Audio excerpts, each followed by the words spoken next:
Ladies and gentlemen, good evening and welcome back to our channel once again. And it is my hope and prayer that this video is going to find you guys in good health. Personally, I am fine. As you can see, Kisumu is fantastic.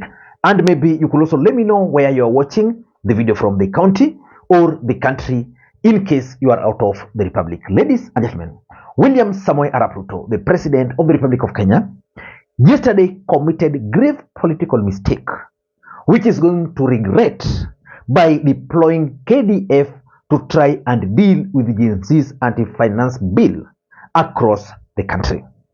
In this video, I want to explain to you guys why William Ruto committed grave political blunders. And as a matter of fact, I'm also going to explain to you guys why William Ruto, out of fear, decided to deploy the KDF. But before you do that, for those who are watching this channel for the first time, please take a second or two, click that subscribe button so that next time we produce a video like this, YouTube will automatically notify you. And to the subscribers, I want to continue thanking you guys for your continued support, because without that support, this channel cannot be where it is. Ladies and gentlemen, there is a video which I did yesterday, and it seems most of you guys did not really watch it. In that video, I analyzed whether Rigathi Gachagua is actually the man behind the Gen Z's protest. If you listened to that video, I was very clear and I concluded that Rigathi Gachagua is not part and parcel of those demonstrations, and that Rigathi Gachagua does not have the capacity to organize such kind of demonstration. So let me just make that very clear. And of course, I've also been trying to study government reaction. The truth of the matter is that the government of Kenya is currently trying to deal or to quell the protests by deploying certain strategies. For example, I've seen them organizing their team to also start a narrative on Twitter Spaces. I've also seen them organizing their team to go outside there to claim that they are the actual Gen Zs. UDA Youth Wing has come out, some youth, to announce that they are the people who will now be negotiating with the government. And of course, you also know that they are trying to divide the group. That's why you are seeing infighting. Some people being labeled this, some others being labeled this. But I don't want to get into that for now. For now, I want to explain to you guys why William Ruto blundered. But first of all, why do you think William Ruto, in his own wisdom, decided to deploy KDF? Remember, William Ruto is deploying KDF at a time when the country has just sent over 400 police officers to Haiti to go and restore order in that country. While in here, the police could not restore order. So Ruto had to go for KDF. Remember, for those who followed how all that happened, on Tuesday, the Gen Zs organized protest, and their aim was to go and occupy parliament. Did they occupy parliament? The truth of the matter is that the Gen Zs successfully occupied parliament. That is something that shocked William Ruto and Kenya Kwanza government. And out of fear, they decided, okay, that happened, let us wait. So the Gen Zs then organized other demonstrations on Thursday, which was yesterday. And they then promised not to now deal with the parliament. They wanted to occupy State House. So William Ruto, out of fear and having seen what happened the previous day, decided to deploy the KDF. As a matter of fact, that was a major blunder. So William Ruto deployed KDF because of the following. Number one, the police were actually outnumbered by the protesters. And the question is, why do you think the police were outnumbered? You know, I was talking to some police officers, some are even on this platform, and they were like, you know, hii kitu imetoshinda. Why? Previously, whenever demonstrations were called, it was easy to deploy police to go to Kondele, Kisumu, some parts of Nairobi, to go to those Azimio strongholds. So it meant that anytime there was a demonstration, you'll find the entire government machinery deploying the police from across the country, some from Kericho, some from Narok, some from Muranga, to come to Kisumu. This time, all those places were facing demonstrations. So it became very difficult for them to deploy. So which means the police were actually outnumbered. You all know the ratio of the police to the people in the Republic of Kenya. For example, in Kisumu here, the police station in Kondele cannot deal with the demonstrations if demonstrations were to emerge in Kondele.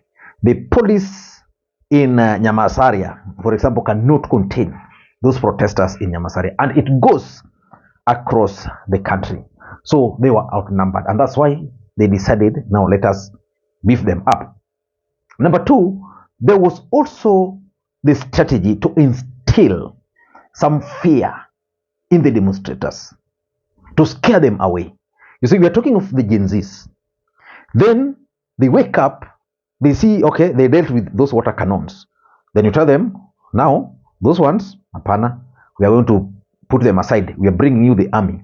Then the next day, in the street before they leave, the first thing they see on TV is the tankers, those war tankers, roaming the streets.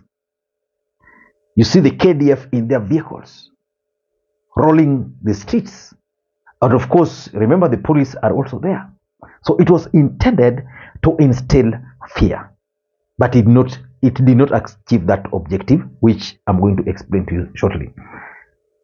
The third reason, and probably the main reason why Ruto decided to deploy the KDF, was the fear of a coup.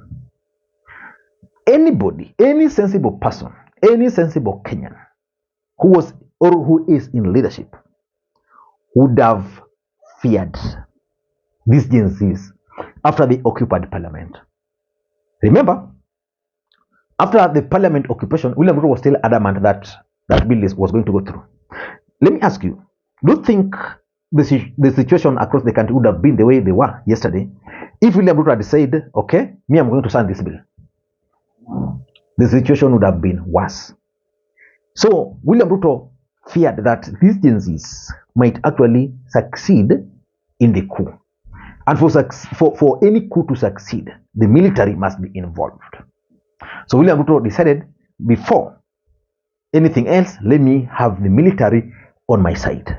And remember he's the commander-in-chief, which means when these guys were deployed and the military and is the commander-in-chief, it was going to be easy for him to now issue order, because in the military there are disciplined forces. And lastly, William Ruto and Kenya Kwanza didn't want to take any chances.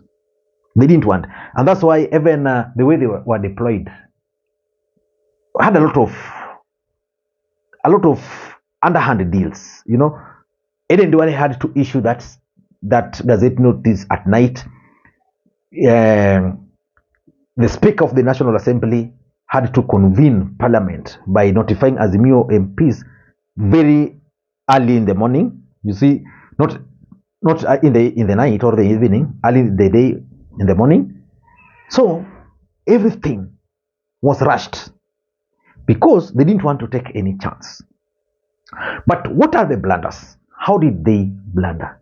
If you've watched this video up to this stage, please just know from the bottom of my heart that I really appreciate that. So you can just say in the comment section that present. And of course, you can also support the channel using the way we normally do on the numbers you are seeing on the screen. Ladies and gentlemen, the first blunder which William Ruto committed by deploying the military is that it has exposed police brutality.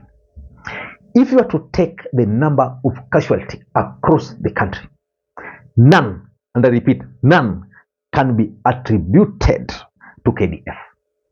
None. And of course, whenever there were KDF, they actually blended easily with the public. At some point, the public were really cheering and protesting alongside them. But for the police, the images you are seeing, some of them cannot be shared on this platform, because if I were to share them on this screen, YouTube will pull down this channel. Police officers targeting protesters, peaceful. There is that photo and video of the police officer who was just shooting people. There was that police officer in Nyeri just standing on a car and targeting people from their balconies. KDF has actually proved to Kenyans that Kenya police is not a service. It is a brutal force. So that's number one. Number two, the fact that protesters embraced the KDF means that it did not achieve the objectives that they were intended to achieve, to instill the fear. The Gen Zs blended with them. Yeah? No casualty. They blended easily. So if William Ruto unleashed the KDF to go and instill fear, that did not happen. As a matter of fact, if anybody was keen enough, the KDF were with the people. I remember at some point, I think there was that video where some police officer lobbed tear gas to protesters, and the KDF really told him, no, don't try that again. So that is how now the confidence of the protesters on KDF grew. So which means if tomorrow KDF were to be unleashed to the street, more of them, the citizens will be comfortable with them. Number three, the mere fact that we could see images of the military on the street. Military are supposed to deal with external aggression. But the fact that we could see them on the streets, it was sending a very bad signal on Kenya internationally. It was showing Kenya as a failed state. If you were to go through international media, it was a big issue, deploying the KDF. Yeah? And lastly, not lastly really, number four, it also exposed the brutal face of William Ruto. In this country, there are people who believe that William Ruto is actually very brutal, that he's just hiding. You see the way he moved very fast after those guys occupied parliament. Moved this very fast. Duale, Wetangula, very fast. Everything moved very fast. And then he deployed them to the street. Brutal face of Ruto emerged. So Kenyans now are dealing with someone they actually know. And lastly, it negates all the objectives of deploying KDF, the police, to Haiti. Because if the police cannot deal with local issues here, why do you expect them to go and deal with the issues outside the country like Haiti? Why can't, even in Haiti now, they're asking themselves, if there was fear, which the presence of KDF was going to instill on the residents there or on those gangs, they just watched those movies on Tuesday, how the Gen Zs were dealing with them without any weapons, and they were like, okay, now these guys, we are going to deal with them. I don't know what you think, but that's my take. Until next time, this is Lee Makwiny. Bye-bye.